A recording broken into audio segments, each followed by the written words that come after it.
پیارے آقا صلی اللہ تعالی علیہ وسلم کے پیارے دیوانوں، میں نے ابھی جس آیت کریمہ کو آپ حضرات کے سامنے تلاوت کیا،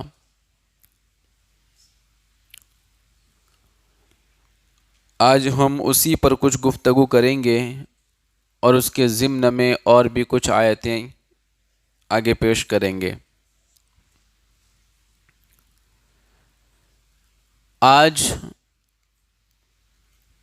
بیان کا جو موضوع ہے وہ ہے شفاعت مصطفیٰ صلی اللہ علیہ وسلم۔ آقا کریم صلی اللہ تعالی علیہ وسلم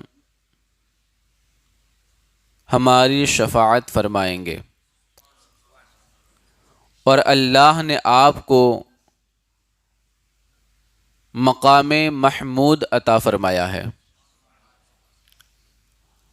جہاں پر اگلے پچھلے سب کے سب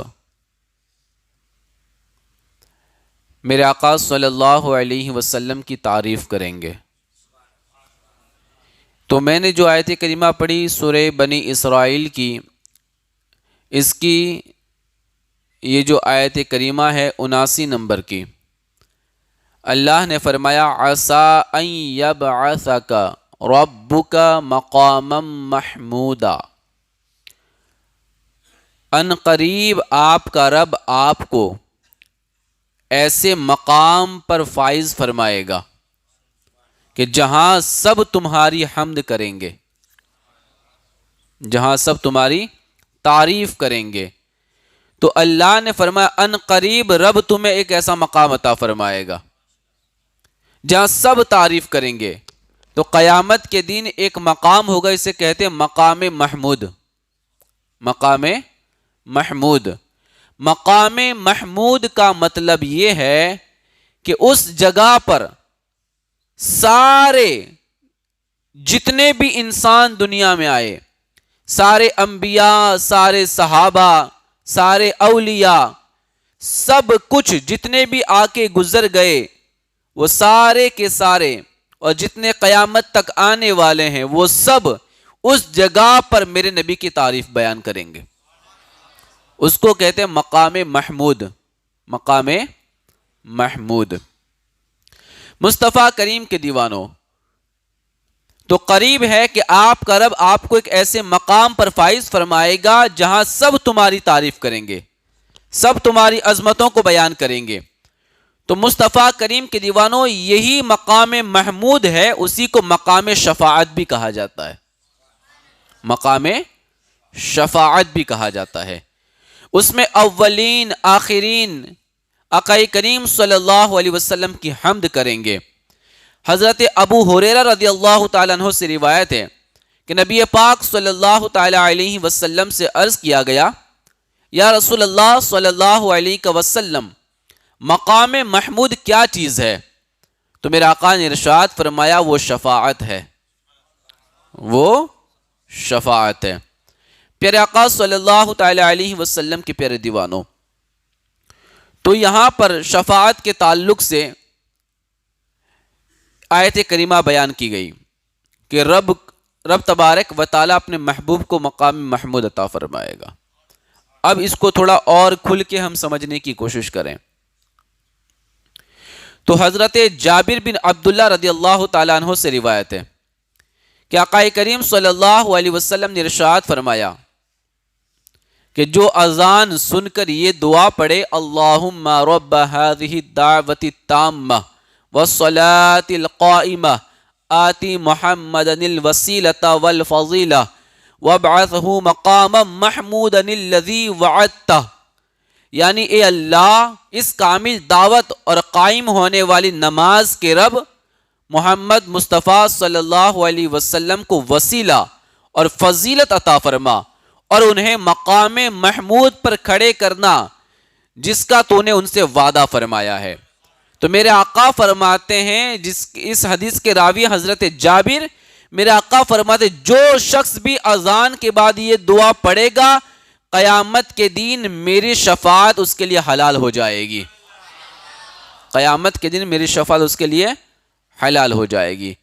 تو یہی دعا کرنی ہے نا، اللہم رب هذه الدعوۃ التامہ، یہ جو پوری دعائے اذان کے بعد کی، اگر بندہ اس کو پڑھنے کی عادت بنا لے تو قیامت کے دن حضور کی شفاعت ہمیں نصیب ہوگی، کیونکہ اس میں ہم دعا کرتے ہیں، اے اللہ ہمارے پیارے نبی صلی اللہ علیہ وسلم کو وسیلہ فضیلت عطا فرما اور انہیں مقام محمود پر کھڑے رکھنا جس کا تو نے وعدہ فرمایا ہے۔ تو یہ ہم روز دعا کرتے ہیں، اگر ہم دعا کریں گے تو اللہ تبارک و تعالیٰ اس دعا کے صدقے میں قیامت کے دن حضور کی شفاعت ہمیں نصیب فرمائے گا۔ اور ایک اور حدیث مسلم شریف کی کہ اس دعا کے پڑھنے سے پہلے درود شریف پڑھنے کا بھی ذکر فرمایا گیا کہ جب بھی اذان کے بعد کی دعا پڑھیں تو پہلے درود پڑھ لیا کریں اور پھر اذان کے بعد کی دعا پڑھیں، جیسا کہ میں نے مغرب کی نماز کے بعد کہا تھا کہ ہر دعا سے پہلے درود پڑھ لینا چاہیے اور ہر دعا کے بعد بھی درود پڑھنا چاہیے، تاکہ اس درود کی برکت سے اللہ وہ دعا قبول فرما لیتا ہے۔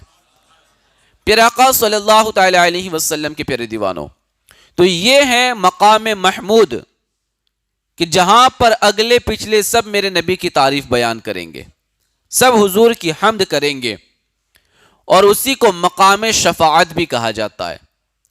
قرآن کریم کے اندر رب تبارک و تعالیٰ نے ایک اور مقام پہ فرمایا، سورہ نساء کی آیت نمبر 64 کے اندر اللہ فرماتا ہے وَلَوْ أَنَّهُمْ إِذْ ظَلَمُوا أَنفُسَهُمْ جَاءُوكَ فَاسْتَغْفَرُوا اللَّهَ وَاسْتَغْفَرَ لَهُمُ الرَّسُولُ لَوَجَدُوا اللَّهَ تَوَّابًا رَحِيمًا۔ کیا فرمایا رب نے؟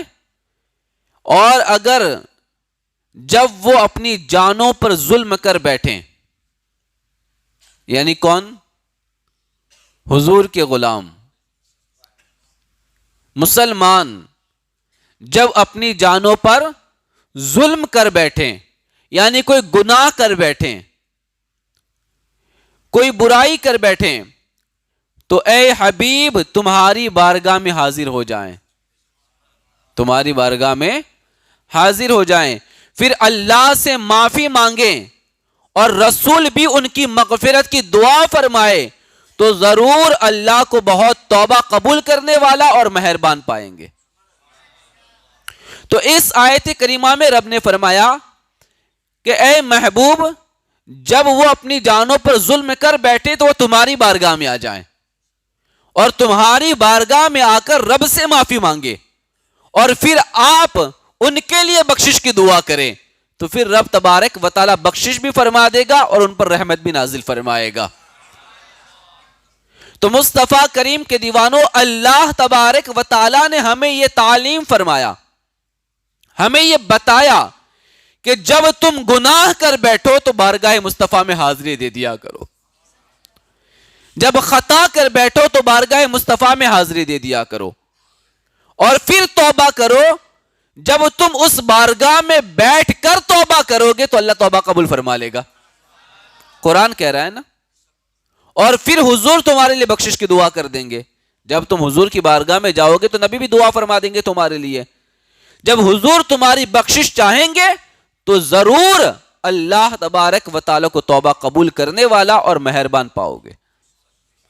مصطفیٰ کریم کے دیوانوں، تو اگر توبہ قبول کروانی ہے، گناہ معاف کروانے ہیں، تو پھر ہمیں بارگاہ مصطفیٰ میں حاضر ہونا پڑے گا، اور حضور دعا فرما دی تو پھر سارا معاملہ آسان ہو جاتا ہے۔ پیارے آقا صلی اللہ تعالی علیہ وسلم کے پیارے دیوانوں، تو یہاں پر اللہ تبارک و تعالی نے یہ جو فرمایا کہ حضور کی بارگاہ میں حاضر ہو جاؤ، محبوب کی بارگاہ میں حاضر ہو جاؤ، تو یہ قیامت تک آنے والے مسلمانوں کے لیے دروازہ کھول کے رکھا ہے، قیامت تک آنے والے مسلمانوں کے لیے ہے کہ بارگاہ میں حاضر ہو کر شفاعت طلب کریں، اور اس کا طریقہ رب نے بتایا کہ کیسے کرنا ہے۔ توبہ کرے، پھر حضور کی بارگاہ میں عرض کرے اور حضور دعا فرمائیں تو پھر اللہ تبارک و تعالی توبہ قبول فرما لیتا ہے۔ کیوں؟ اس لیے کہ نبی کی بارگاہ خدا کی بارگاہ ہے، نبی کو راضی کرنا خدا کو راضی کرنا ہے۔ نبی کی بارگاہ کے اندر ہماری حاضری ہو جائے تو پھر خدا کی بارگاہ کے اندر ہم مقبول ہو جاتے ہیں۔ یہاں پر آئے سمجھ لینا کہ ہم رب کی بارگاہ میں آئے ہیں، اور پھر جب معافی طلب کریں تو رب تبارک و تعالی حضور کی بارگاہ کے صدقے میں گنہگاروں کی معافی فرما دیتا ہے، گنہگاروں کی بخشش فرما دیتا ہے۔ پیارے آقا صلی اللہ تعالی علیہ وسلم کے پیارے دیوانوں، تو پتہ چلا کہ جب بھی ظلم ہو جائیں، جب گناہ کر بیٹھیں، جب کوئی ہم سے برائی ہو جائیں، تو ہم حضور کی بارگاہ میں حاضر ہو کر توبہ کرتے ہیں تو اللہ تعالیٰ جلد توبہ قبول فرما لیتا ہے۔ پیارے آقا صلی اللہ تعالی علیہ وسلم کے پیارے دیوانوں، یہاں پر ایک چیز یہ بھی ہے نا، لوگ اعتراض کرنے والے اعتراض کرتے ہیں کہ اللہ تبارک و تعالیٰ تو ہر جگہ سے سنتا ہے، ہر جگہ سے سنتا ہے، اور اللہ تبارک و تعالیٰ ہر چیز کو جانتا ہے، اور اللہ تبارک و تعالیٰ شاہد بھی ہے کہ وہ ہر چیز کو دیکھتا بھی ہے، تو پھر اس جگہ کا تعین کیوں؟ اللہ ہر جگہ سے سنتا ہے تو پھر اس جگہ کا تعین کیوں؟ تو مصطفیٰ کریم کے دیوانوں، اللہ سنتا ہر جگہ سے ہے، لیکن اللہ راضی کچھ جگہ سے ہوتا ہے۔ ایک بات یہ خاص یاد رکھنی ہے، اللہ ہر جگہ سے سنتا ہے، لیکن اللہ کو راضی کچھ خاص جگہوں سے کیا جاتا ہے۔ جب بندہ ایسے مقام پہ پہنچتا ہے تو اللہ تعالیٰ اس سے راضی ہو جاتا ہے اور اس کی توبہ قبول فرما لیتا ہے۔ مصطفیٰ کریم کے دیوانوں، اللہ ہمارے گھر بیٹھنے سے بھی سن لیتا ہے، ہم وہاں سے پکاریں گے تب بھی سنے گا، ہم میدان سے پکاریں گے تب بھی سنے گا، ہم جنگلوں سے پکاریں گے تب بھی سنے گا، لیکن اگر کوئی خانہ کعبہ کے سامنے چلا جائے اور پھر دعا کرے تو اللہ تبارک و تعالیٰ پلک جھپکنے سے پہلے دعا قبول فرما لیا کرتا ہے، کیونکہ یہ خاص مقامات ہیں۔ اللہ ان جگہوں پر کھڑے رہنے سے جب بندہ دعا کرتا تو راضی ہو جاتا ہے۔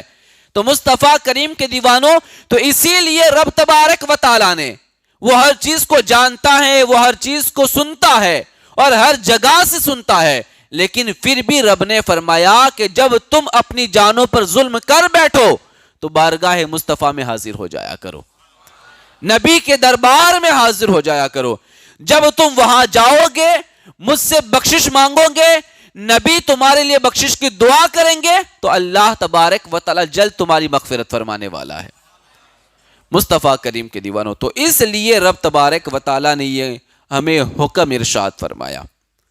پیارے آقا صلی اللہ تعالی علیہ وسلم کے پیارے دیوانوں، حضور صلی اللہ تعالی علیہ وسلم حیات ظاہری میں جب تھے، کائنات میں حیات ظاہری میں تھے، تو بارگاہ میں حاضر ہونا یہ ظاہر تھا کہ سب وہیں پر چلے جاتے تھے اور حاضر ہوتے تھے اور اپنے گناہوں کا اعلان کرتے تھے۔ کئی صحابہ کرام ہیں، جب ان سے غلطی ہو جاتی تھی تو بارگاہ مصطفیٰ میں حاضر ہو جاتے تھے اور بخشش مانگتے تھے،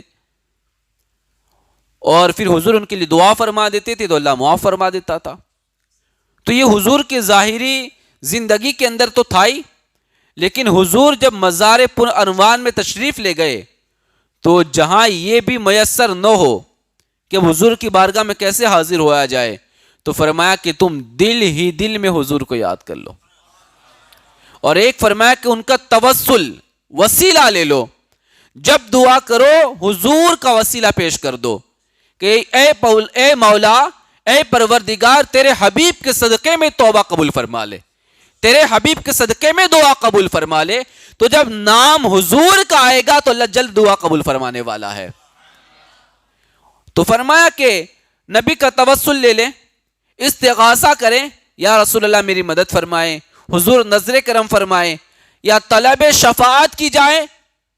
تو اس وقت جب ہم اس انداز سے رب کی بارگاہ میں دعا کریں گے اور حضور کا وسیلہ لیں گے تو اللہ تبارک و تعالی ہماری دعائیں جلد قبول فرما لے گا۔ بلکہ حضرت مولانا ملا علی قاری رحمت اللہ تعالی علیہ شرح شفا شریف کے اندر فرماتے ہیں، بہت عظیم کتابیں، تو فرماتے ہیں شرح شفا شریف کے اندر کہ روح النبی صلی اللہ علیہ وسلم حاضرۃ فی بیوت اہل الاسلام، کہ نبی پاک صلی اللہ علیہ وسلم کی روح ہر مسلمان کے گھر میں جلوہ فرما ہوتی ہے. یعنی حضور روحانی طور پر ہر مسلمان کے گھر میں جلوہ فرما ہے, روحانی طور پہ. تو اس جو میں نے آپ کو روایت پیش کی, اس روایت سے پتا چلتا ہے کہ ہمارے نبی روحانی طور پہ ہر مومن کے گھر میں جلوہ فرما ہے. جب بندہ سچے دل سے حضور کو یاد کرتا ہے, ان کا وسیلہ پیش کرتا ہے اور پھر دعا کرتا ہے, تو اللہ تبارک و تعالی بڑی جلد اس کی دعا قبول فرما لیا کرتا ہے. اسی لیے فرمایا گیا جب گھر میں داخل ہو تو پہلے سلام کرو, اور جب گھر میں کوئی نہ ہو, گھر بند ہو یا گھر کھلا ہے لیکن کوئی نہیں ہے, تو جب داخل ہو تو کہو السلام علیک یا ایھا النبی صلی اللہ علیہ وسلم. کیا کہنا ہے؟ اے اللہ کے نبی آپ پر سلام ہو. گھر میں داخل ہوتے وقت کیوں کہا گیا؟ یہ اس لیے کہا گیا کہ روحانی طور پہ ہر مومن کے گھر کے اندر نبی جلوہ فرما ہے. نبی روحانی طور پہ ہر مسلمان کے گھر میں جلوہ فرما ہے. مصطفیٰ کریم کے دیوانوں, تو جب بھی صحابہ کرام کوئی خطا کر لیتے تھے, ان سے کوئی غلطی ہو جاتی تھی, صحابہ کرام سے کوئی لغزش ہو جاتی تھی, تو فوراً حضور کی بارگاہ میں آتے تھے, فوراً حضور کی بارگاہ میں آتے اور پھر حضور کی بارگاہ میں آ کر رب سے دعا کرتے اور حضور کی بارگاہ کے اندر سفارش کرتے کہ حضور آپ ہمارے لیے دعا فرمائیں تاکہ اللہ ہماری توبہ قبول فرمائے, ہماری دعا قبول فرمائے. تو اس قسم کے واقعات بے شمار ہیں. میں آپ کے سامنے 2-3 واقعے پیش کر دوں کہ پتا چلے کہ صحابہ کیسے حضور سے مدد مانگا کرتے تھے, کیسے حضور سے مدد مانگتے تھے. یہ روایت دلائل النبوہ, اس کے اندر یہ موجود ہے. حضرت ابو لبابہ, یہ غزوہ بنو قریظہ کے موقع پر ایک خطا ان سے ہو گئی, ان سے ایک غلطی ہو گئی غزوہ بنو قریظہ کے وقت. تو جب ان سے خطا ہو گئی, گناہ ہو گیا, لغزش ہو گئی, تو آپ رضی اللہ تعالی عنہ اس قدر نادم ہوئے, شرمندہ ہوئے کہ خود کو مسجد نبوی کے ایک پیلر کے ساتھ اپنے آپ کو باندھ دیا. صحابی نے خود کو مسجد نبوی کے پیلر کے ساتھ باندھ دیا اور ستون کے ساتھ باندھ دیا اور کہا کہ جب تک اللہ تعالیٰ میری توبہ قبول نہیں فرمائے گا تب تک نہ میں کچھ کھاؤں گا نہ میں کچھ پیوں گا. اب صحابہ دیکھیں, وہ خطاؤں سے بچنے والے, گناہوں سے دور رہنے والے, لیکن اگر کوئی خطا سرزد ہو جاتی ہے, کبھی کوئی خطا سرزد ہو جاتی ہے, تو اتنے شرمندہ ہوتے ہیں, اتنے آنسو بہاتے ہیں اور توبہ کے لیے ایسا انداز اختیار کرتے ہیں کہ خود کو مسجد کے ستون سے باندھ دیا اور کہا کہ میں اس وقت تک نہ کھاؤں گا نہ پیوں گا جب تک کہ میرا رب میری توبہ قبول نہ فرما لے. یہ ہے انداز معافی مانگنے کا اپنے رب سے. تو یہاں تک کہ اگر میری توبہ قبول نہ ہو اور میں کھانا پینا چھوڑ دوں اور مجھے موت آ جائے تب تک میں یہاں سے ہٹنے والا نہیں ہوں. مصطفیٰ کریم کے دیوانوں, پھر دعا کی اللہ میری توبہ قبول فرما لے. آقا کریم صلی اللہ تعالی علیہ وسلم کو صحابہ کرام نے بتایا, یا رسول اللہ صلی اللہ علیہ وسلم, حضرت ابو لبابہ نے اپنے آپ کو مسجد کے ستون سے باندھ دیا ہے اور کہتے ہیں کہ میں نہ کھاؤں گا نہ پیوں گا جب تک کہ میرا رب میری توبہ قبول نہ فرما لے. تو آقا کریم صلی اللہ علیہ وسلم نے فرمایا اگر میرے پاس آ جاتا تو میں اس کے لیے مغفرت کی دعا کر دیتا. حضور فرماتے اگر میرے پاس آ جاتا تو میں مغفرت کی دعا کر دیتا. یہاں یہ دیکھ جو لوگ کہتے ہیں نا کہ اللہ سے مانگنا چاہیے, اللہ ہی دیتا ہے, پھر ہم نبی سے کیوں مانگے, ہم کسی ولی سے کیوں مانگے, ہم کسی غوث و کتب سے کیوں مانگے. مصطفیٰ کریم کے دیوانوں یہاں حضور فرما رہے ہیں کہ اس نے اللہ سے مانگا ہے کہ اللہ چاہے گا میری توبہ قبول فرما لے گا تب میں یہاں سے چھوٹوں گا, ورنہ یہی کہ میں بدا رہوں گا. اور کھانا پینا چھوڑ دیا. میرے آقا فرماتے اگر وہ میرے پاس آتا تو میں اس کے لیے بخشش کی دعا کرتا، اللہ فوری طور پہ معاف فرما دیتا اسے، اللہ اسے معاف فرما دیتا۔ تو پتا چلا معاف تو اللہ ہی فرماتا ہے، توبہ اللہ ہی قبول فرماتا ہے، عطا تو خدا ہی کرتا ہے، لیکن اس کے محبوب بندوں کا وسیلہ پیش کرنا پڑتا ہے تاکہ جلدی سے اللہ معاف فرما دیتا ہے، اللہ جلدی دعا قبول فرما لیتا ہے۔ میرے آقا فرماتے اگر میرے پاس آ جاتا تو میں اس کے لیے مغفرت طلب کرتا، لیکن اب اس نے خود ہی کو باندھ لیا ہے، تو جب اللہ تعالیٰ اس کی توبہ قبول فرمائے گا تبھی اس کو کھولا جائے گا۔ یہ حضور فرما رہے اب میں اس کے لیے کچھ نہیں کروں گا کیونکہ میرے پاس نہیں آیا۔ مصطفیٰ کریم کے دیوانوں، 7 دن ہو گئے، نہ کھانا کھایا نہ پانی پیا، اور بندھے رہے مسجد کے ستون کے ساتھ، اور ابھی تک توبہ کی قبولیت کا کوئی سرٹیفکیٹ نہیں آیا، کیونکہ حضور موجود ہیں، میری توبہ قبول ہوگی تو فوراً اللہ آیت نازل فرما دینے والا ہے، تو ابھی تک کوئی خبر نہیں آئی۔ اگر میری توبہ قبول ہو جائے گی تو حضور آ کے مجھے خوشخبری سنا دیں گے۔ 7 دن گزر گئے، نہ کھانا کھایا نہ پانی پیا، اور نہ ان کی ابھی تک توبہ قبول ہوئی، تو پھر بے ہوش ہو گئے، غشی طاری ہو گئی، اور بے ہوش ہو کے وہیں پہ لڑک گئے۔ جب بے ہوش ہو گئے اور ان پہ غشی طاری ہو گئی، اور جب یہ معاملہ ہوا تو اللہ تبارک و تعالیٰ نے ان کی توبہ قبول فرمائی۔ جب انہیں توبہ کی قبولیت کے بارے میں بتایا گیا کہ اے ابو لبابہ، اللہ نے آپ کی توبہ قبول فرما لی ہے، تو فرمایا خدا کی قسم میں اس وقت تک خود کو نہیں کھولوں گا جب تک کہ تاجدار کائنات خود آ کے مجھے نہ کھولیں گے، جب تک حضور خود آ کے مجھے نہ کھولیں گے۔ مصطفیٰ کریم کے دیوان، چنانچہ تاجدار کائنات صلی اللہ علیہ وسلم کو جب اس بات کا پتہ چلا کہ ابو لبابہ نے کہا کہ اگرچہ میری توبہ قبول ہوئی ہے لیکن میں بارگاہ مصطفیٰ میں حاضر نہیں ہوا تھا، مجھے وہاں جانا چاہیے تھا، میں نہیں گیا تھا، اب میری توبہ قبول ہوئی ہے تو میں شرمندہ ہوں، میں نادم ہوں، اب حضور ہی آئیں گے اور اپنے ہاتھوں سے کھولیں گے تب گنہگار آزاد ہوگا، ورنہ میں نہیں چھوٹوں گا۔ آقا کریم صلی اللہ علیہ وسلم تشریف لائے اور اپنے پیارے صحابی کو اپنے ہاتھوں سے کھولا اور پھر آزاد فرما دیا اور خوشخبری سنا دی، اے ابو لبابہ، اللہ نے تمہاری توبہ قبول فرما لی ہے۔ تو یہ آیت کریمہ کہ جب وہ اپنی جانوں پر ظلم کر بیٹھے تو محبوب وہ تمہاری بارگاہ میں آ جائیں اور پھر بخشش طلب کریں، اور پھر اللہ کا نبی ان کے لیے بخشش کی دعا کرے، تو پھر اللہ تبارک و تعالیٰ کو توبہ قبول فرمانے والا اور رحم کرنے والا پائیں گے۔ تو مصطفیٰ کریم کے دیوانوں، جب بھی خطا ہو جائے، جب گناہ ہو جائے، جب معافی مانگی جائے تو تاجدار کائنات صلی اللہ علیہ وسلم کا توسل، آپ کا وسیلہ پیش کریں اور دعا کریں تو اللہ جلد دعا قبول فرما لیتا ہے۔ دوسرا واقعہ سنیں کہ آقا کریم صلی اللہ تعالی علیہ وسلم کی بارگاہ میں کیسے معافی مانگی جاتی ہے۔ حضرت عائشہ صدیقہ رضی اللہ تعالیٰ عنہ فرماتی ہیں کہ میں نے ایک ایسا بستر خریدا، ایک بستر لیا سونے کے لیے جس کے اوپر تصویریں بنی تھی،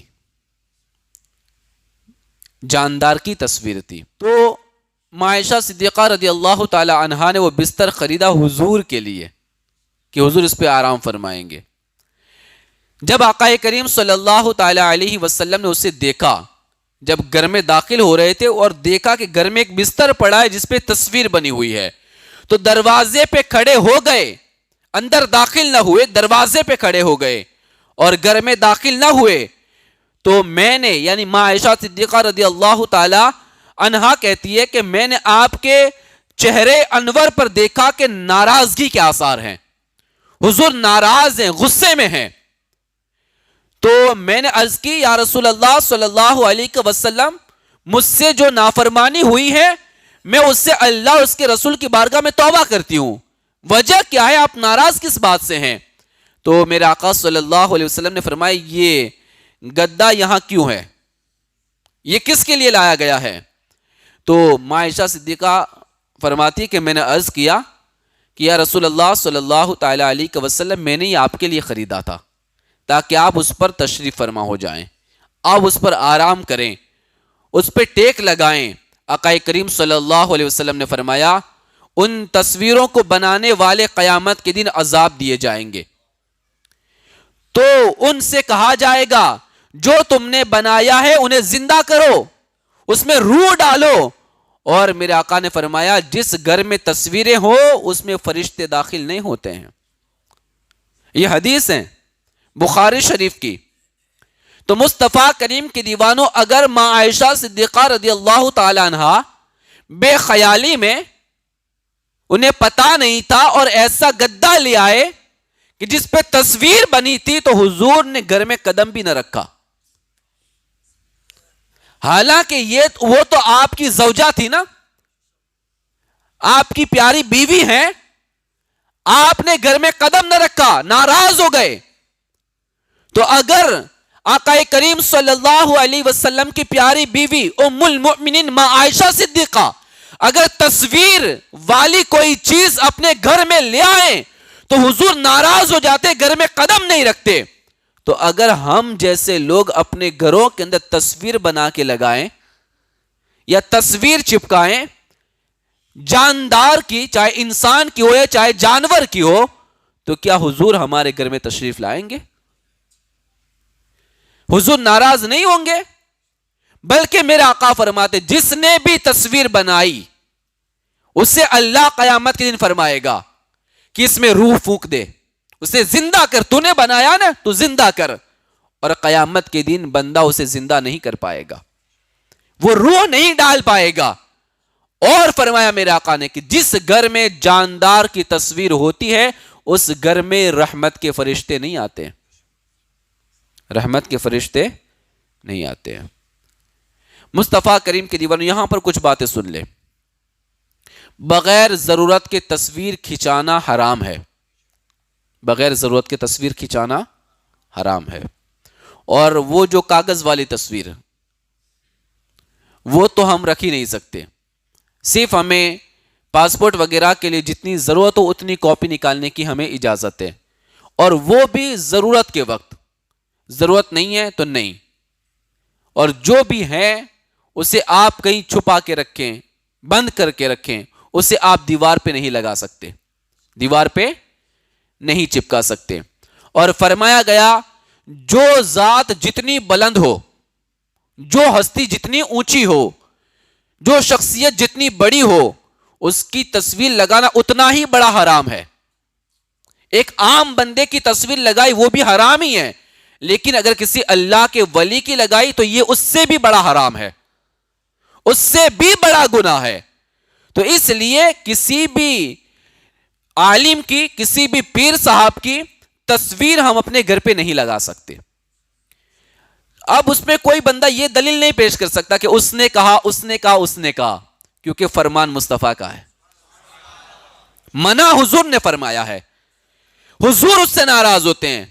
تو جب حضور نے منع فرما دیا اب کسی کی یہاں چلنے والی نہیں ہے، تو اس لیے کسی بھی جاندار کی تصویر کو آپ نہیں لگا سکتے۔ فرمایا گیا اگر ایسی تصویر ہے کہ وہ نیچے ہیں تو اس کا کوئی جوڑ دکھائی نہیں دیتا، آنکھ، ناک، منہ، کان، ہاتھ، پیر دکھائی نہیں دیتے، اتنی چھوٹی تصویر ہے، تو اس کی اجازت دی گئی، اس کی اجازت دی گئی ہے، ورنہ کسی بھی تصویر کی اجازت نہیں ہے۔ اب جو چیزیں ایسی جو جاندار کی نہیں ہے، جیسے پیڑ پودے وغیرہ، اگرچہ اس کو جیو والا مانتے، لیکن یہاں پر بات کس کی ہو رہی ہے؟ حیوان کی یا انسان کی۔ اس کے سوا جو بھی ہے، پیڑ پودے، ندی نالے، چاند سورج وغیرہ، تو ان کی تصویر لگانے کی اجازت ہے، اس میں کوئی حرج نہیں ہے۔ اس لیے فرمایا گیا کہ آپ کسی دوسری چیز کی تصویر لگانا چاہتے ہیں جس میں جاندار نہیں ہے تو اس کی اجازت دی گئی ہے۔ تو اس حدیث کو یاد رکھیں، بخاری شریف کی ہے کہ جب ماں عائشہ صدیقہ رضی اللہ تعالی عنہ اگر تصویر والا گدا لے آتی ہیں تو حضور گھر میں قدم نہیں رکھتے ہیں۔ تو اگر ہمارے گھروں میں تصویریں ہوں گی تو برکتیں کیسے آئے گی؟ ہمارے گھر میں تصویریں ہوگی تو رحمتیں کیسے آئے گی؟ اور حضور روحانی طور پہ کیسے جلوہ فرما ہوں گے؟ حضور تو اس سے نفرت فرماتے ہیں نا، اس لیے ایسی تصویریں نہیں لگانی چاہیے۔ تیسری بات، تیسرا واقعہ کہ جب یہ گناہ کر لیتے تھے، کوئی خطا ہو جاتی تھی تو حضور کی بارگاہ میں معافی مانگتے تھے نا. حضرت ثوبان فرماتے ہیں کہ 40 صحابہ کرام، جن میں حضرت ابو بکر صدیق بھی تھے، حضرت عمر بھی تھے، یہ سب جمع ہو کر جبر و قدر کے بارے میں بحث کر رہے تھے. تقدیر کے بارے میں. کس کے بارے میں؟ تقدیر کے بارے میں بحث کر رہے تھے، جبر اور قدر کے بارے میں بحث کر رہے تھے. تو حضرت جبریل امی کو اللہ تبارک و تعالی نے بارگاہ مصطفیٰ میں بھیجا اور کہا کہ جاؤ اور میرے محبوب سے کہو کہ آپ باہر دیکھیں، اپنی امت کے پاس تشریف لے جائیں اور دیکھیں کہ انہوں نے ایک نیا کام شروع کر دیا ہے، وہ تقدیر کی باتوں میں بحث کرتے ہیں. تو اس وقت آقا کریم صلی اللہ علیہ وسلم اس حال میں باہر تشریف لائے کہ آقا کریم صلی اللہ تعالی علیہ وسلم کا چہرے مبارک سرخ ہو گیا تھا، لال ہو گیا تھا غصے کے اندر. بلکہ صحابہ کہتے ہیں کہ ایسا لگ رہا تھا کہ حضور کے چہرے کے اوپر انار نچوڑ دیا گیا ہو، اتنا چہرہ لال ہو گیا. غصے کے عالم میں حضور باہر آئے. کیوں؟ 40 صحابہ تقدیر کے بارے میں بحث کر رہے تھے، اور میرے آقا فرماتے تقدیر کے بارے میں بحث نہیں کرنا، اللہ نے جو تمہاری قسمت میں لکھا ہے وہ ہو کر رہنے والا ہے، اس میں بحث کرنے کی کسی کو اجازت نہیں ہے. تو 40 صحابہ اس میں بحث کر رہے تھے، تو حضور اتنے غصے میں آئے، جلال میں آئے، ایسا لگ رہا تھا کہ انار ان کے چہرے پہ نچوڑ دیا گیا ہو. مصطفیٰ کریم کے دیوانوں، صحابہ کرام نے جب حضور کی یہ کیفیت دیکھی، میرے آقا محبت فرماتے تو صحابہ ٹوٹ پڑتے ہیں نا، اور جب حضور جلال میں آتے ہیں نا تو کسی کی طاقت نہیں ہوتی کہ بات کر سکے. کوئی حضور کے سامنے زبان کھولنے کے لیے تیار نہیں ہوتا. حضور جلال کے عالم میں آئے. صحابہ کرام نے دیکھا کہ حضور تو بڑے جلال میں ہیں، تو آقا کریم صلی اللہ علیہ وسلم کے استقبال کے لیے آگے بڑھے، اور ان کا حال یہ تھا کہ ہاتھ اور بازو کانپ رہے تھے. صحابہ کے ہاتھ بھی کانپ رہے تھے، بازو بھی کانپ رہے تھے، اور عرض کی تبنا الی اللہ و رسولہ، ہم نے اللہ اور اس کے رسول کی بارگاہ میں توبہ پیش کی. کچھ بولنے سے پہلے ہی توبہ کر لی، حضور کا حال دیکھ کے توبہ کر لی، حضور کا جلال دیکھ کے توبہ کر لی. یا رسول اللہ، ہم نے اللہ اور اس کے رسول کی بارگاہ میں توبہ پیش کی ہے. آقا کریم صلی اللہ علیہ وسلم نے فرمایا قریب تھا کہ تم اپنے اوپر جہنم کو واجب کر لیتے، قریب تھا کہ تم اپنے اوپر جہنم کو واجب کر لیتے. مطلب کیا ہوا؟ جبر اور قدر کے معاملے میں کبھی بحث نہیں کرنی چاہیے، تقدیر کے معاملے میں کبھی بحث نہیں کرنی چاہیے. اس میں بحث کرنے سے ایمان کے جانے کا ڈر ہے، ایمان کے ختم ہو جانے کا ڈر ہے. میرے آقا فرماتے قریب تھا کہ تم سب اپنے اوپر جہنم کو واجب کر لیتے. میرے پاس جبریل تشریف لائے اور عرض کی کہ آپ باہر تشریف لے جائیے، دیکھیے کہ انہوں نے نیا کام شروع کر دیا ہے. مصطفیٰ کریم کے دیوانوں، تو یہ ہے اگر صحابہ کوئی خطا کر لیتے، کوئی لغزش ہو جاتی، تو فوراً حضور کی بارگاہ میں حاضر ہو جاتے اور توبہ کرتے، تو اللہ تعالیٰ فوراً ان کی توبہ قبول فرما لیا کرتا تھا. اب یہ باتیں تو سب مانتے ہیں کہ نبی جب تک ظاہری حیات میں تھے تو ان کے پاس صحابہ جاتے تھے، مانگتے تھے اور وہ عطا کرتے تھے. اس بات کو سب مانتے ہیں. لیکن جب حضور پردہ کر گئے، وصال کر گئے، قبر انور میں تشریف لے گئے، اب صرف ہم ہی ہے جو یہ کہتے کہ نبی اب بھی عطا کرنے والے ہیں. دوسرے لوگوں نے کہہ دیا کہ اب نبی نہیں دے سکتے، اب نبی نہیں عطا کر سکتے، اب نبی ہماری نہیں سن سکتے. یہ باتیں اور لوگوں نے کی. اب میں آپ کے سامنے 5 دلیلیں پیش کرتا ہوں. کتنی؟ 5 دلیلیں، جس سے پتا چلتا ہے کہ نبی پاک قبر میں جانے کے بعد بھی صحابہ ان کی بارگاہ سے مانگا کرتے تھے، ان کی بارگاہ میں مانگا کرتے تھے. پیارے آقا صلی اللہ تعالی علیہ وسلم کی پیارے دیوانوں، اور حضور کے وصال کے بعد مانگنا حضور سے یہ کوئی نیا طریقہ نہیں، وہ صحابہ کا طریقہ ہے. کس کا طریقہ ہے؟ صحابہ کرام کا طریقہ ہے. پہلی بات سنیں، امیر المؤمنین حضرت عمر فاروق اعظم رضی اللہ تعالیٰ عنہ کے دور خلافت میں قحط پڑ گیا. اب عمر فاروق کا دور کب آیا؟ حضور پردہ فرما گئے، صدیق اکبر کا دور آیا، صدیق اکبر کا وصال ہوا، پھر عمر فاروق کا دور آیا، ہے نا؟ عمر فاروق کا دور آیا بعد میں، یہ دوسرے نمبر کے خلیفہ ہے۔ ان کے دور میں قحط پڑ گیا، بارش نہ ہوئی، تو صحابی رسول حضرت بلال رضی اللہ تعالیٰ عنہ، یہ میرے آقا صلی اللہ علیہ وسلم کی قبر انور پہ حاضر ہوئے، بلند آواز سے کہے نا، حضرت بلال نبی پاک کی قبر پر حاضر ہوئے اور عرض کی، یا رسول اللہ صلی اللہ علیہ وسلم اپنی امت کے لیے بارش کی دعا فرما دیجئے، اپنی امت کے لیے بارش کی دعا فرما دیجئے۔ یہ کب مانگا جا رہا ہے؟ حضور کے قبر میں جانے کے بعد، حضور آپ دعا فرما دیجئے، وہ ہلاک ہو رہی ہے، امت تباہ ہو رہی ہے۔ آقا کریم صلی اللہ علیہ وسلم نے خواب میں ان سے ارشاد فرمایا، جب دعا کر لی نا تو حضور خواب میں آئے اور کہا، اے بلال تم عمر سے کہنا اور میرا سلام پیش کرنا اور اسے خوشخبری سنانا کہ بارش ہو جائے گی، بارش ہو جائے گی، اور یہ بھی کہنا کہ وہ نرمی سے معاملہ کیا کرے۔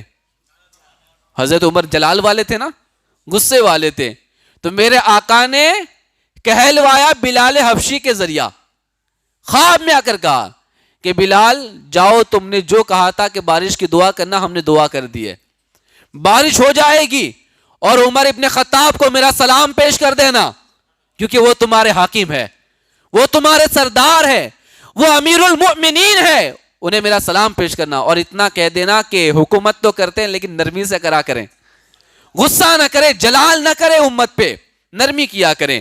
مصطفیٰ کریم کے دیوانوں، حضرت عمر فاروق یہ سن کر خوب روئے، بہت روئے، اور پھر فرمایا، یا رب میں کوتاہی نہیں کرتا مگر اسی چیز میں جس میں میں عاجز ہو جاتا ہوں، یعنی میں تو جو بھی ہے وہ ٹھیک ہی کرنے کی کوشش کرتا ہوں، لیکن اگر میں کبھی عاجز ہو جاتا ہوں تو کوئی خطا ہو جاتی ہے، کوئی کوتاہی ہو جاتی ہوگی، اللہ معاف فرما دینا، کیونکہ حضور نے کہا نا نرمی کرنا، جلال مت بتانا، اس لیے آپ رونے لگے اور اس طریقے سے رب کی بارگاہ میں دعا کرنے لگے۔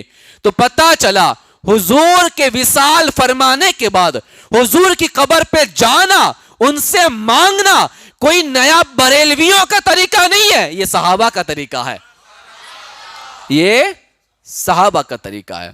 دوسرا واقعہ، ایک مرتبہ مدینہ منورہ میں قحط پڑ گیا، دوسرا واقعہ، اور مدینہ والوں نے ماں عائشہ صدیقہ رضی اللہ تعالیٰ عنہ کی بارگاہ کے اندر اس کی شکایت کی۔ کس کے پاس شکایت کی؟ ماں عائشہ صدیقہ رضی اللہ تعالیٰ عنہ کے پاس۔ حضور کا وصال ہو چکا ہے، حضور قبر انور میں ہیں، وصال فرما گئے، ماں عائشہ کی بارگاہ میں یہ شکایت آئی کہ قحط پڑ گیا ہے، بارش نہیں ہوتی، کچھ کیجئے۔ تو ماں عائشہ صدیقہ رضی اللہ تعالیٰ عنہ نے فرمایا، آقا کریم صلی اللہ علیہ وسلم کی قبر انور کو دیکھو اور چھت میں ایک روشن دان بناؤ۔ کیا بناؤ؟ روشن دان، یعنی جہاں حضور کی قبر ہے نا، اس قبر کے بالکل اوپر جو چھت ہے نا، اس چھت کو توڑ دو اور ایک کھڑکی بنا دو جہاں سے آسمان دکھائی دے، بلند آواز سے کہے نا، ایک روشن دان بناؤ، حتیٰ کہ روضہ منور اور آسمان کے درمیان کوئی چیز حائل نہ رہے، ایسا کر دو کہ بالکل نبی کے روضے سے آسمان دکھائی دے، اس طرح کا کر دو۔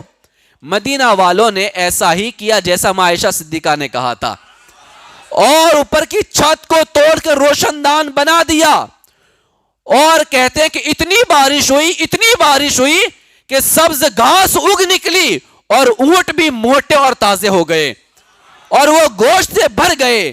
مصطفیٰ کریم کے دیوانوں، یہ روایت سنن دارمی میں ہے، سنن دارمی میں یہ روایت موجود ہے۔ تو مصطفیٰ کریم کے دیوانوں، ماں عائشہ صدیقہ رضی اللہ تعالیٰ عنہا نے حضور کے قبر انور کے اوپر روشن دان بنایا، ایک کھڑکی بنوائی جہاں سے آسمان دکھائی دیتا تھا۔ آج بھی گنبد خضرا پہ وہ موجود ہے، آج بھی گنبد خضرا پہ وہ روشن دان موجود ہے، وہ کھڑکی آج بھی موجود ہے جو اس دور میں بنائی گئی تھی۔ کیوں بنائی گئی؟ کہ حضور دیکھیں کہ بارش نہیں ہو رہی، اگر نبی نظر کرم فرما دیں گے، ابھی نظر کرم فرما دیں گے تو بارش ہو جائے گی۔ تو مصطفیٰ کریم کے دیوانوں، حضور کے وصال کے بعد حضور سے مانگنا یہ صحابہ کا طریقہ ہے، اور یہ طریقہ ماں عائشہ صدیقہ نے سکھایا ہے، ام المؤمنین نے سکھایا ہے۔ اب دیکھیں تیسرا واقعہ، حضرت امام مالک رضی اللہ تعالیٰ عنہ، بہت بڑے محدث گزرے نا امام مالک رضی اللہ تعالیٰ عنہ، یہ میرے نبی کی مسجد میں بیٹھ کے درس دیتے تھے۔ کیا دیتے تھے؟ حدیثوں کا درس دیتے تھے۔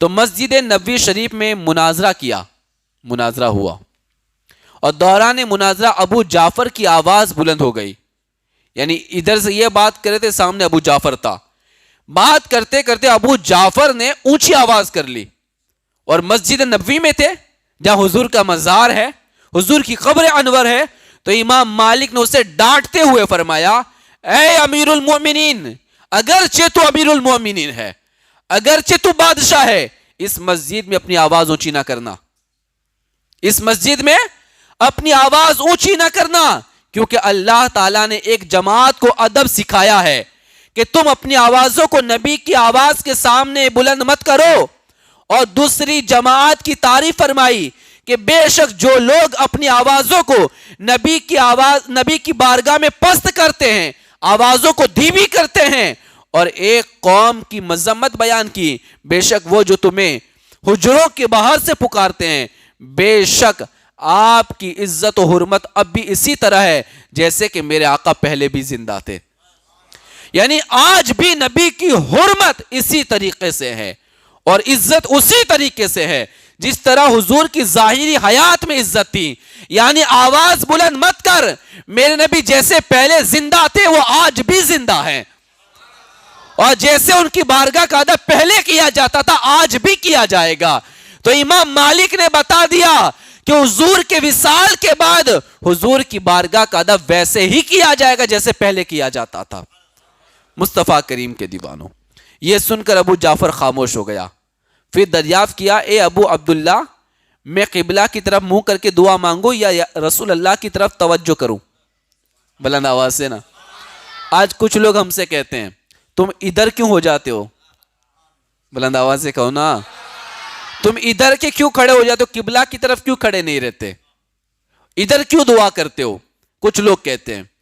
تو ابو جعفر نے امام مالک سے کہا کہ میں دعا قبلہ کی طرف منہ کر کے مانگوں یا حضور کی طرف توجہ کروں؟ حضور کی طرف توجہ کروں۔ فرمایا تم کیوں حضور صلی اللہ علیہ وسلم سے منہ پھیرتے ہو؟ بلند آواز سے کہو نا یار، یہ امام مالک فرما دے، تم کیوں حضور سے منہ پھیرتے ہو، حالانکہ حضور تمہارے اور تمہارے والد حضرت آدم کے بروز قیامت اللہ کی بارگاہ میں وسیلہ ہیں، بلکہ تم حضور ہی کی طرف متوجہ ہو کر آپ صلی اللہ علیہ وسلم سے شفاعت مانگو، پھر اللہ تعالیٰ آپ کی شفاعت قبول فرمائے گا اور تمہاری توبہ بھی قبول فرما لے گا۔ یعنی حضور کی طرف توجہ کرو اور پھر مانگو، اللہ جلد قبول فرما لیتا ہے۔ ہم منع نہیں کرتے اللہ نہیں دیتا، اللہ ہی دیتا ہے، لیکن توجہ حضور کی طرف ہو، نسبت حضور کی طرف ہو تو اللہ جلد قبول فرما لیتا ہے۔ یہ کس نے کہا؟ امام مالک فرماتے ہیں، اور یہ بات شفا شریف میں موجود ہے، کتاب کا نام ہے شفا شریف، اس کے اندر یہ موجود ہے۔ تو پتہ چلا کہ میرے نبی قبر انور میں جانے کے بعد بھی عطا فرماتے ہیں، اور ان کا وسیلہ لیا جائے گا، ان کی بارگاہ کے اندر جانا، ان سے مانگنا یقیناً صحابہ کا طریقہ ہے۔ مصطفیٰ کریم کی دیوانوں، چوتھی بات سنیں، مروان جو حاکم تھا، کیا تھا؟ حاکم، لیڈر تھا، بادشاہ تھا مروان، اپنے زمانے تسلط میں ایک صاحب کو دیکھا، ایک شخص کو دیکھا جو آقا کریم صلی اللہ علیہ وسلم کی قبر انور پر اپنا منہ رکھے ہوئے تھے۔ آپ دیکھیں نا، آج اگر سنی اگر کسی اللہ کے ولی کی قبر کو چوم لے تو لوگ اس کا ویرودھ کرنا شروع کر دیتے ہیں کہ یہ تو پوجا کرتے ہیں، سجدہ کرتے ہیں، معاذ اللہ، یہ ہم پہ الزام لگاتے ہیں۔ حالانکہ ہمارا عقیدہ ہے اللہ کے سوا کوئی عبادت کے لائق نہیں، اللہ کے سوا کوئی عبادت کے، اور ہمارا بچہ بچہ خدا کے سوا کسی کی عبادت نہیں کرتا, خدا کے سوا کسی کی پرستش نہیں کرتا, ہم صرف اللہ ہی کی عبادت کرتے ہیں. ہم کسی ولی کے مزار پہ جاتے ہیں تو انہیں خدا نہیں کہتے, ہم خدا کا بندہ سمجھ کے جاتے ہیں, خدا کا نیک بندہ یہ سمجھ کے جاتے ہیں, وہ اللہ کا محبوب ہے. اگر ہم اس کی بارگاہ میں جائیں گے اور اس کے وسیلے سے دعا کریں گے تو اللہ جلد قبول فرما لیتا ہے. تو ہم اسی نیت سے جاتے ہیں نا, انہیں خدا تو نہیں سمجھتے, ہم نیک بندے کی بارگاہ میں جاتے ہیں. تو کیا ہوا, ایک شخص نبی کی قبر پر منہ رکھے ہوئے ہیں, بلند آواز سے, نبی کی قبر پہ منہ رکھا ہوا ہے اور پھر کچھ مانگ رہا ہے, بلند آواز سے, منہ رکھے ہوئے. اب مروان جو حاکم تھا, مروان نے ان کی گردن کو پکڑا, وہ جو سر رکھے ہوئے تھے نا, ان کی گردن کو پکڑا, کہا جانتے ہو یہ تم کیا کر رہے ہو, جانتے ہو تم کیا کر رہے ہو. یعنی وہ یہ کہنے چاہتا تھا کہ یہ قبر ہے, تم سجدہ کرتے ہو, یا یہ بتانا مقصود تھا کہ تم کہاں جھکے ہوئے ہو. یہ کہنے کے لیے مروان نے گردن پکڑی اور کہا تم جانتے ہو یہ کیا کر رہے ہو. مصطفیٰ کریم کے دیوانوں, یہ حدیث ہے اور یہ مسند امام احمد بن حنبل میں ہے. مصطفیٰ کریم کی دیوانوں, حدیث نمبر 23,646 نمبر کی حدیث ہے یہ. مروان نے کہا جانتے ہو یہ کیا کر رہے ہو.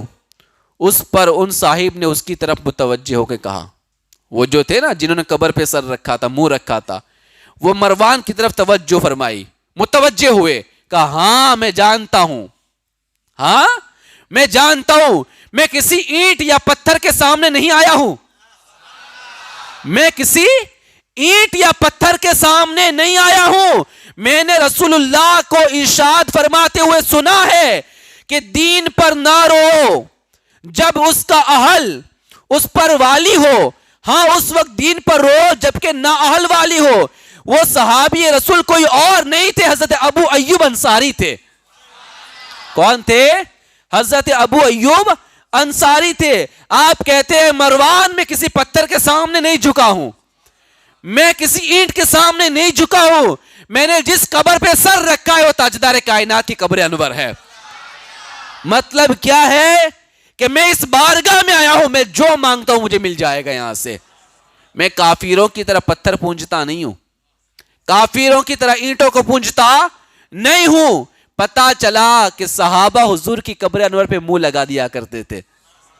پیارے آقا صلی اللہ علیہ وسلم کے پیارے دیوانوں, تو کون یہ کہتا ہے کہ قبر کو چومنا یا اللہ کے ولی کی بارگاہ میں ان کی قبر کے پاس جا کے دعا کرنا یہ شرک ہے یا غلط کام ہے؟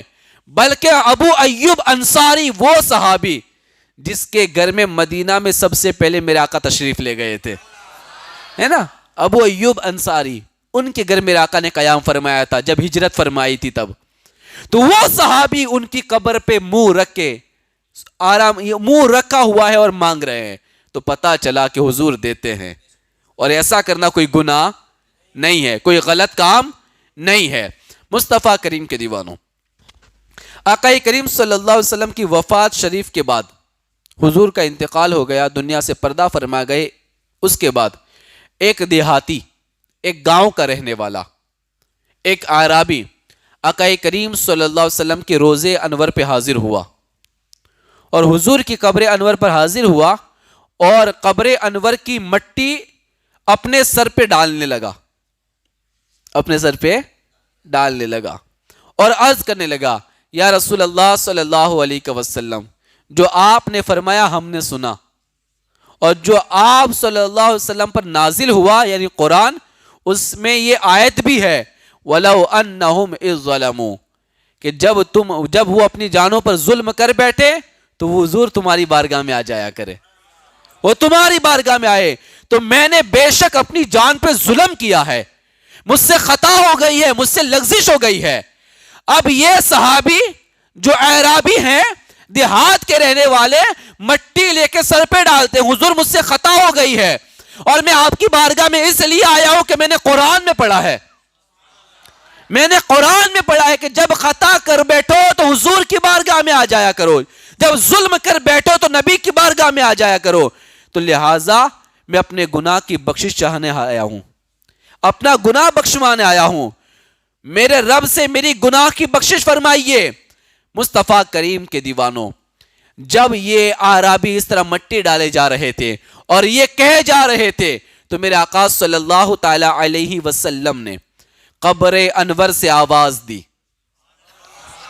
قبر انور سے آواز دی, اے اعرابی جا تجھے بخش دیا گیا ہے, جا تجھے بخش دیا گیا ہے. مصطفیٰ کریم کے دیوانوں, یہ روایت تفسیر مدارک کے اندر موجود ہے, تفسیر مدارک میں یہ روایت موجود ہے. پتا چلا حضور وصال فرمانے کے بعد بھی جب ان کی بارگاہ میں جاتے ہیں اور بخشش طلب کرتے ہیں تو اللہ تبارک و تعالی بخش دیتا ہے اور حضور مزدہ بھی سنا دیا کرتے ہیں. مصطفیٰ کریم کے دیوانوں, تو پتا چلا کہ حضور عطا کرتے ہیں, حضور کی بارگاہ سے آج بھی ملتا ہے. اور آج بھی اگر گناہ کر بیٹھو, دور ہو تو وسیلہ لے لیا کرو, اور قریب ہے تو بارگاہ مصطفیٰ میں حاضری دے دیا کرو, اور پھر دعا کرو, اللہ تمہاری جلد دعا قبول فرمانے والا ہے. مجرم بلائیں آئے ہیں جاؤ کا ہے گواہ, پھر رد ہو کب یہ شان کریموں کے در کی ہے, پھر رد ہو کب یہ شان یہ کریموں کے در کی ہے. اور کہا بخدا خدا کا یہی ہے در, نہیں اور کوئی مفر مقر, جو وہاں سے ہو یہیں آ کے ہو, جو یہاں نہیں وہ وہاں نہیں. اور کہا وہی رب ہے جس نے تجھ کو ہما تن کرم بنایا, وہی رب ہے جس نے تجھ کو ہما تن کرم بنایا, ہمیں بھیک مانگنے کو تیرا آستہ بتایا, ہمیں بھیک مانگنے کو تیرا آستہ بتایا. وہ رب ہی ہے جس نے ہمیں حضور کی بارگاہ میں جانے کو کہا ہے. یہ آستہ حضور کا اللہ ہی نے بتایا ہے. مصطفیٰ کریم کے دیوانوں, وہی رب ہے جس نے تجھ کو ہما تن کرم بنایا, ہمیں بھیک مانگنے کو تیرا آستہ بتایا. پیارے آقا صلی اللہ تعالی علیہ وسلم کے پیارے دیوانوں, تو پتا چلا کہ جب مسلمان اپنی جانوں پہ ظلم کر بیٹھے, کوئی خطا کر بیٹھے, کوئی گناہ کر بیٹھے, دور ہے تو دل میں حضور کو یاد کریں, دعاؤں میں حضور کا وسیلہ پیش کریں, اور جب اس طریقے سے مانگے تو یقیناً نبی عطا فرماتے ہیں اور اللہ جلد توبہ قبول فرما لیتا ہے. اس لیے تو کہتے ہیں اغیثنی یا رسول اللہ, اغیثنی یا رسول اللہ, حضور ہماری مدد فرمائیے, یا رسول اللہ میری مدد فرمائیے. مصطفیٰ کریم کے دیوانوں, یہ کیوں کہا جاتا ہے؟ ہم کہتے ہیں نا یا رسول اللہ انظر حالنا, یا رسول اللہ ہمارے حال کی طرف نظر کرم فرمائیے. یہ کیوں کہتے ہیں؟ کیونکہ ہمارا عقیدہ ہے حضور دیکھتے ہیں, حضور سنتے ہیں, حضور عطا فرماتے ہیں. مصطفیٰ کریم کے دیوانوں, آج بہت سارے ایسے بدبخت قسم کے لوگ ہیں دنیا میں, معاذ اللہ وہ یوں کہتے ہیں کہ اب نبی سے نہیں مانگ سکتے, اب نبی کچھ عطا نہیں کرتے, اب نبی سے مانگنا شرک ہے, اس طرح کے الفاظ استعمال کرتے ہیں. ہم کہتے ہیں صحابہ نے حضور کے وصال کے بعد مانگا ہے, صحابہ نے حضور کے وصال کے بعد مانگا ہے, اور ہمارا عقیدہ صحابہ کے مطابق ہے. ہم صحابی کے عقیدے پر عمل کرتے ہیں, ہم ان کی طرح چلتے ہیں, جیسا صحابہ نے کیا تھا ویسا ہم کرتے ہیں. مصطفیٰ کریم کے دیوانوں, صحابہ تو بڑی دور کی بات ہے, اگر غوث پاک نبی کی بارگاہ میں جاتے ہیں اور ہاتھ کو طلب کرتے ہیں تو میرے آقا قبر انور سے ہاتھ باہر نکال دیا کرتے ہیں, قبر انور سے ہاتھ باہر نکال دیا کرتے ہیں. مصطفیٰ کریم کے دیوانوں, حضرت سید احمد کبیر رفاعی علیہ رحمہ, کون نہیں جانتا سید احمد کبیر رفاعی کو, بہت پائے کے بزرگ گزرے ہیں. وہ بھی جب بارگاہ مصطفیٰ میں گئے تھے تو میرے آقا نے ہاتھ باہر نکال دیا تھا, حضور نے ہاتھ باہر نکالا تھا قبر انور سے. تو مصطفیٰ کریم کے دیوانوں, ہمارا عقیدہ ہے نبی زندہ ہیں, نبی سنتے ہیں, نبی عطا فرماتے ہیں.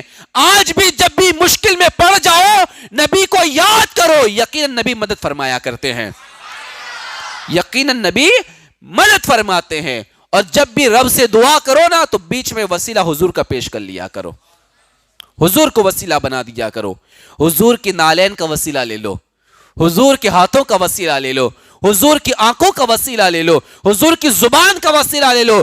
تم حضور کے جس عزو کا وسیلہ لے ہوگے اللہ تبارک و تعالیٰ توبہ قبول فرما لے گا, اللہ دعا قبول فرما لے گا. مصطفیٰ کریم کے دیوانوں, تو یہ ہمیں پتا چلا کہ اللہ کی بارگاہ میں حاجت پیش کرنے کے لیے اس کے مقبول بندوں کو وسیلہ بنانا یہ کامیابی کا ذریعہ ہے, کامیابی کا ذریعہ ہے. یہ دنیا میں بھی تو ہوتا ہے کہ نہیں ہوتا؟ دنیا میں بھی ہوتا ہے نا. آپ کا کوئی بڑا کام ہے, ٹھیک ہے, اب آپ رہے چھوٹے بندے, آپ کی پہنچ اتنی بڑی نہیں کہ آپ کا کام ہو جائے, تو آپ ڈائریکٹ وہاں کانٹیکٹ نہیں کریں گے. آپ پہلے ایسے بندے کو تلاش کریں گے جس کی پہچان ہو, جس کی پہچان ہو. اب پھر آپ اس کے پاس جا کے بات کریں گے کہ مجھے فلاں سر سے کام ہے, تمہاری اچھی بنتی ہے, میرا اتنا کام کروا دو, میرا یہ کام نکال دو. مجھے مکان خریدنا ہے, مجھے 20 لاکھ روپے قیمت کہی ہے, لیکن تمہاری اچھی بنتی ہے, تھوڑا کم ہو جائے گا, آپ میری بات کروا دیں, آج سفارش کر دیں. ہوتا ہے کہ نہیں ہوتا؟ ہوتا ہے. پہچان والے کو بیچ میں رکھا جاتا ہے, پہچان والے کو بیچ میں رکھا جاتا ہے تاکہ فائدہ ہو جائے. کام جو دیر سے ہوتا تھا جلد ہو جائے. کبھی کبھی ہوتا ہے فائل بنا کے دیے 2 مہینے ہوئے کوئی جواب نہیں آ رہا, ہم کہتے یار اپنا کام کروا دو نا, 2 مہینے سے فائل دی ابھی تک کوئی جواب نہیں آیا. اب وہ پہچان والا ہے, 2 دن میں جواب آ جاتا ہے, جلدی سے کام بن جاتا ہے. تو پہچان دینی پڑتی ہے, بیچ میں کسی کو لگانا پڑتا ہے. تو پتہ چلا ہماری تو یہ طاقت نہیں, ہمارے اندر تو وہ کمال نہیں, ہمارے اندر کوئی اچھائی نہیں کہ ہم ڈائریکٹ خدا سے مانگ لے, ڈائریکٹ خدا سے مانگ لے. اس لیے ہم اس بندے کا وسیلہ پیش کر لیں جو اسے سب سے پیارا ہے, سب سے پسندیدہ ہے. اور جب حضرت آدم علیہ السلام کو بھی ضرورت پڑی تو آدم علیہ السلام نے کہا اے میرے مولا محمد عربی کے صدقے میں میری توبہ قبول فرما لے. تو رب نے فرمایا کہ تجھے کیسے پتا کہ محمد میرا محبوب ہے؟ آدم تجھے کیسے پتا کہ محمد میرا محبوب ہے؟ کہا کہ مولا جب میں نے آنکھ کھولی تھی نا تو میں نے عرش اعظم پہ دیکھا کہ تیرے نام کے ساتھ ایک نام لکھا ہوا ہے, وہ نام محمد کا تھا. تو میں سمجھ گیا کہ میرے رب کو سب سے محبوب اگر کوئی ہے تو محمد ہی ہے, تو میں نے اس لیے اس نام سے دعا کی ہے. اللہ فرماتا ہے سچ کہا تو نے, مجھے محمد محبوب ہے, وہ میرا محبوب ہے. اگر اسے پیدا کرنا مقصود نہ ہوتا تو آدم میں تجھے بھی پیدا نہ کرتا, میں تجھے بھی پیدا نہ کرتا. تو پتہ چلا محبوبوں کا وسیلہ اس لیے لیا جاتا ہے تاکہ دعائیں جلد قبول ہو جایا کرتی ہے, اللہ جلد عطا فرما دیتا ہے. اس لیے مصطفیٰ کریم کے دیوانوں, جو دعائیں تم سالوں سے مانگتے ہو قبول نہیں ہوتی, نیک اور مقبول بندوں کی بارگاہ میں جاؤ, پھر وہاں کھڑے رہ کر مانگو, ان سے وسیلہ لے کر مانگو, حضور کا وسیلہ پیش کرو, اللہ تبارک و تعالی بہت جلد تمہاری مرادیں پوری فرما دے گا. وآخر دعوانا ان الحمد للہ رب العالمین.